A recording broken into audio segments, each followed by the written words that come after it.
We're Team Hydron from Trinity Grammar in Melbourne, Australia. I'm Will, our team principal. I'm Tim, our manufacturing engineer. I'm Ben, our head of enterprise. I'm Andrew, our head of engineering. I'm Alex, I'm in digital. I'm Alistair, part of our engineering team. F1 in schools, we've all been competing in it now for a couple of years.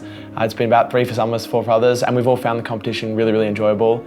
It's not like anything you get in regular schooling. You know, it's not sitting in a classroom just taking notes. It's really getting to actually do things, actually build things and see results. And the competition environment's always really fun. It's always great to be at a competition, and there's nothing like it. From initiation to completion, there's a lot of things that go into a complete F1 in schools competition. Obviously, you've got the different deliverables that the team competes, so there's cars, portfolios, verbal presentation, and all these deliverables sort of form the basis of what you actually compete. On top of that, there's all the things that sort of behind the scenes go into an F1 schools competition. There's hours of project management, design, iteration, that don't really come to the forefront, but it's basically a long process of all the individuals in a team working together and completing little tasks along the way to complete the deliverables of the project. Applying project management to F1 in schools started with the learning process. So of course I had to learn the PMI methodology to start.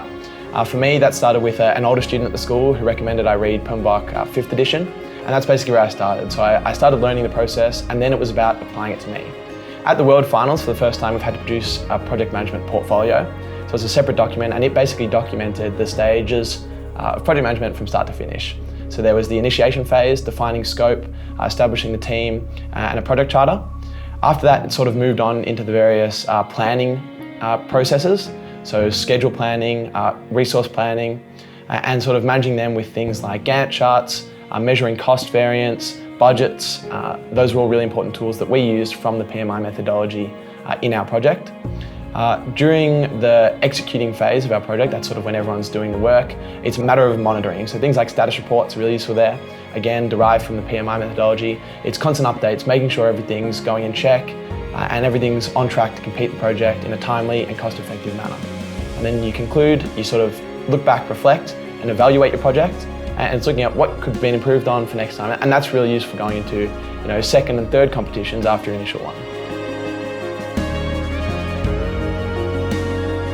I'd really like young people to know the utility of project management. I know when we were just starting off with F1 schools, it seems like it's not really important, but over years learning about the PMI methodology and the various things that entails, I found that it's really useful in day-to-day life and F1 schools particularly. When you actually adhere to these things, when you actually set up work breakdown structures, scope statements, things like these, they really form a strong skeleton for the team to build itself on. And I think, the utility of project management is really important and something I'd really love young, up-and-coming F1 school students to know.